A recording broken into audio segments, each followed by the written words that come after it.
Hello बच्चों, कैसे हैं आप सभी। चलिए इस वीडियो में हम समझेंगे कक्षा 7 की वर्कशीट नंबर 9 जो कि 17 अगस्त 2021 की वर्कशीट है और आज का विषय है विज्ञान। और आज जो हम टॉपिक पढ़ने वाले हैं वो है मानव में पाचन, यानी हमारे शरीर के अंदर पाचन किस तरीके से होता है, कौन कौन से अंग हैं जो यह काम करने में मदद करते हैं, हम उनके बारे में पढ़ेंगे। तो चलिए शुरू करते हैं। बीच में देखिए एक चित्र बना रखा है और ये है हमारा पाचन तंत्र। इसमें सबसे पहले है मुख एवं मुख गुहिका। तो यहाँ पे देखिए भोजन का ग्रहण मुख द्वारा होता है। आहार को शरीर के अंदर लेने की क्रिया अंतर्ग्रहण कहलाती है। तो हम सब जानते हैं कि मुंह के द्वारा हम खाना खाकर उसके बाद ही शरीर के अंदर लेकर जाते हैं और इस प्रक्रिया को यानी आहार को शरीर के अंदर ले जाने की जो प्रक्रिया है उसको कहा जाता है अंतर्ग्रहण। अब इसके बाद क्या होता है कि मुंह में एक और चीज़ है जो है जीभ, और जीभ इस खाने को जो लार निकलती है उसके साथ मिक्स करने का काम करती है। इसके बाद खाना जाता है एक नली में जिसको हम कहते हैं भोजन नली या फिर ग्रसिका। निगला हुआ भोजन ग्रास नली यानी ग्रसिका में जाता है। ग्रसिका की भित्ति के संकुचन से भोजन नीचे की ओर सरकता जाता है। तो मुंह से जो हम खाना खाते हैं इस नली से द्वारा नीचे जाता है और नीचे जाके एक अंग है अमाशय। तो इस नली से खाना जाता है अमाशय के अंदर। अमाशय मोटी भित्ति वाली एक थैली नुमा संरचना है। हम देख ही रहे हैं इसकी भित्ति काफ़ी मोटी है और थैली के आकार की ये संरचना है। यह एक और ग्रसिका से खाद्य प्राप्त करती है, यानी यहाँ से खाना आता है ग्रसिका के द्वारा, तथा दूसरी ओर शुद्रांत में खुलता है और इसके बाद ये जो अंग है अमाशय ये जाके नीचे से छोटी आंत में ज्वाइन हो जाता है। अमाशय का आंतरिक स्तर यानी कि जो सतह है श्रावित करता है 3 तरह के जूस यानी रस, यानी अमाशय में 3 तरह के रस श्रावित होते हैं। कौन कौन से हैं उन्हें हम समझते हैं। पहला है श्लेष्म, दूसरा है पाचक रस और तीसरा है हाइड्रोक्लोरिक अम्ल। तो श्लेष्म क्या है? अमाशय के आंतरिक स्तर को सुरक्षा प्रदान करता है, यानी श्लेष्म का एक ही काम है अमाशय की भित्ति को प्रोटेक्ट करना। किस चीज़ से प्रोटेक्ट करना? ये जो अम्ल है हाइड्रोक्लोरिक अम्ल, अम्ल किसी भी चीज़ को नुकसान पहुंचा सकता है, तो हमारे अमाशय की भित्ति को भी नुकसान पहुंचा सकता है। तो इस अम्ल से अमाशय की रक्षा करने के लिए श्लेष्म उपयोग किया जाता है। अगला है पाचक रस। ये क्या करता है? प्रोटीन को सरल पदार्थों में विघटित कर देता है, यानी हमने जो खाना खाया है उसके अंदर जो प्रोटीन है उसको पचाने का काम शुरू हो जाता है हमारे अमाशय में और ये होता है पाचक रस के द्वारा। अगला है हाइड्रोक्लोरिक अम्ल।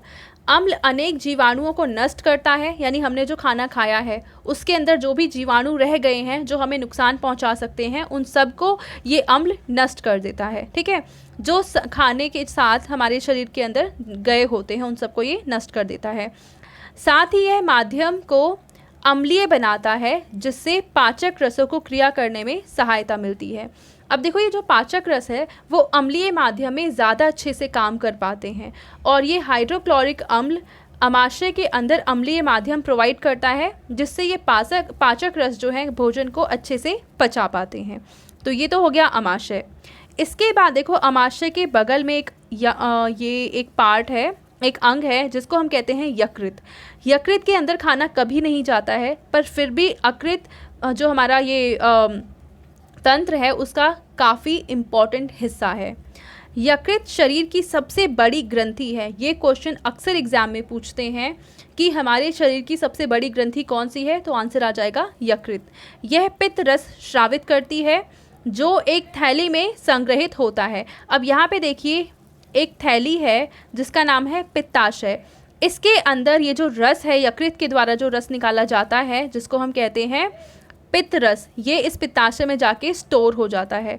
पित्त रस वसा के पाचन में महत्वपूर्ण भूमिका निभाता है और ये जो पित्त रस यहाँ से निकल रहा है इसका काम होता है जो हमने खाना खाया है उसके अंदर जो वसा है उसको पचाने का काम करता है ये पित्त रस। ठीक है, उसके बाद हम देखेंगे कि यहाँ पे एक छोटा सा ऑर्गन है जो हमें नज़र नहीं आ रहा है फ़िलहाल इस चित्र में, वो है अग्नाशय। ठीक है, अग्नाशय एक बड़ी ग्रंथि है जो अमाशय के बिल्कुल नीचे स्थित है। अग्नाशयिक रस यानी अग्नाशय से एक रस निकलता है जिसको हम कहते हैं अग्नाशयिक रस। ये क्या काम करता है? कार्बोहाइड्रेट, प्रोटीन, इन सब को ये पचाने का काम करता है। और क्या करता है? ये कार्बोहाइड्रेट को पचाकर बदल देता है सरल शर्करा और जैसे कि ग्लूकोज वगैरह में। इसके बाद वसा का पाचन होता है और वसा बदल जाता है वसा अम्ल एवं ग्लिसरॉल में। और प्रोटीन का पाचन होता है और इसके पाचन के बाद प्रोटीन बदल जाता है अमीनो अम्ल में। ठीक है, तो अग्नाशय और यकृत में हम याद रखना है कि ये अग्नाशय और यकृत में भोजन नहीं जाता है, पर इन दोनों से रस निकलते हैं कुछ जो भोजन को पचाते हैं। और इन दोनों से रस जो निकलते हैं वो निकल के यहाँ जो छोटी आंत है उसके अंदर, जिसको हम शुद्रांत कहते हैं, उसके अंदर चला जाता है। और इस शुद्रांत के अंदर जो भोजन है जो कहाँ से आता है? अमाशय से आता है। वो उसमें मिक्स होकर खाने को पचाने का काम करता है। तो अब हम देखते हैं शुद्रांत, जिसको हम छोटी आंत भी कहते हैं। ये अत्यंत कुंडलित होती है। देखो किस तरह से ऐसे कुंडली कुंडली की अवस्था में है। तो ये अत्यंत कुंडलित होती है और इसकी लंबाई होती है 7.5 मीटर। नाम इसका छोटी आंत है पर इसकी लंबाई बहुत ज़्यादा होती है। यह यकृत एवं अग्नाशय से स्राव प्राप्त करती है, यानी यकृत और अग्नाशय से जो भी रस निकलते हैं वो इस छोटी आंत में आते हैं।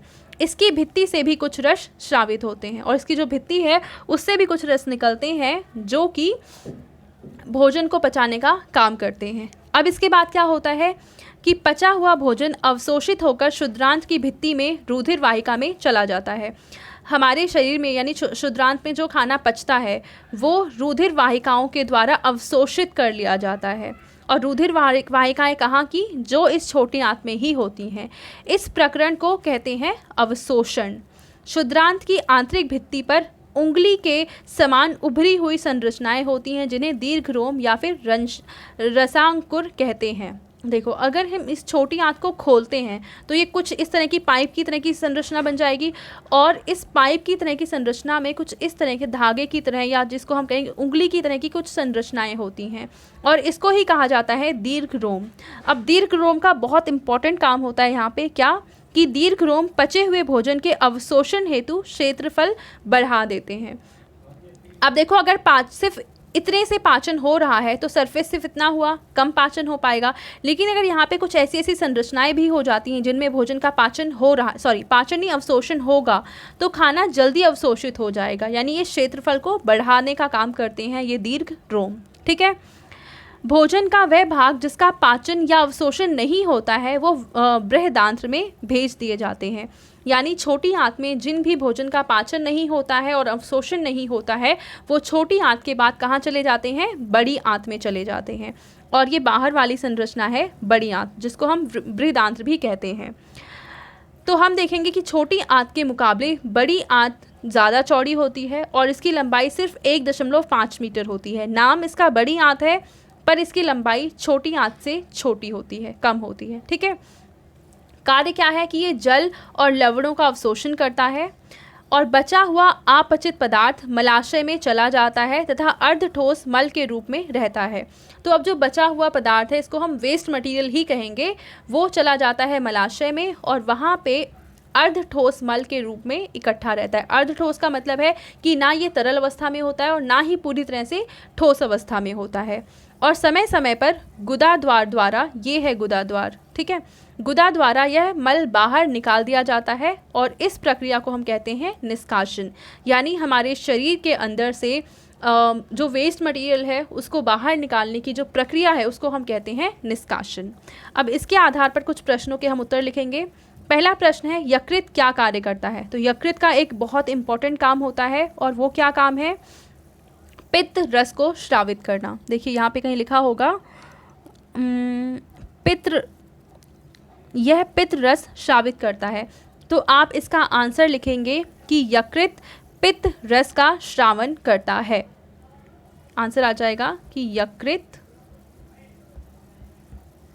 पित्त रस का श्रावण करता है। ये पहले प्रश्न का उत्तर हो गया। अब दूसरा प्रश्न, पाचन तंत्र के कौन से भाग द्वारा ये क्रियाएं संपादित होती हैं? पहला, जीवाणु नष्ट करना, तो जीवाणु नष्ट कहाँ पे होता है, हमारे शरीर के किस अंग में होता है। और दूसरा है कि भोजन का संपूर्ण पाचन किस अंग में होता है। तो हमने देखा कि छोटी आंत के बाद खाना कहाँ गया था, बड़ी आंत में, और यहीं पे खाना पूरी तरह से पच गया था और उसके बाद जो बचा था वो सिर्फ वेस्ट मटेरियल था। तो पूरी तरीके से खाना पचता है बृहदांत में। तो बी ऑप्शन का सही आंसर हो जाएगा बृहदांत। अब जीवाणु नष्ट कहाँ होते हैं, तो हमने यहाँ पे देखिए पढ़ा था कि जो अमाशय है यहाँ पे जीवाणु नष्ट होते हैं। तो ए ऑप्शन का सही आंसर होगा अमाशय। और यहाँ हमने देखा था कि अमाशय से निकलता है हाइड्रोक्लोरिक अम्ल जो कि जीवाणुओं को नष्ट करता है। तो ए का ऑप्शन हो गया अमाशय। अब तीसरा प्रश्न कि दीर्घ रोम अथवा रसांकुर किसे कहते हैं। तो दीर्घ रोम हमने पढ़ा था कि शुद्रांत की आंतरिक भित्ति पर उंगली के समान उभरी हुई संरचनाएं होती हैं जिन्हें हम दीर्घ रोम कहते हैं। तो ये आंसर हो जाएगा क्वेश्चन नंबर 3 का। अब फोर्थ पार्ट है कि मानव पाचन तंत्र का एक स्वच्छ नामांकित चित्र बनाइए। तो ये चित्र बना हुआ है, आपको सेम ऐसे ही एक चित्र बना देना है और सभी अंगों के नाम भी लिख देने हैं। क्योंकि नामांकित चित्र कह रखा है तो इसका मतलब नाम सहित चित्र बनाना है। तो ये चित्र बना देंगे और नाम लिख देंगे और इस तरीके से हमारी ये वर्कशीट कंप्लीट हो जाएगी। तो आई होप आपको ये वर्कशीट पूरी अच्छे से समझ में आ चुकी है। अगर फिर भी कोई डाउट्स है तो नीचे कमेंट सेक्शन में आप मुझसे वो डाउट्स पूछ सकते हैं। Thank you.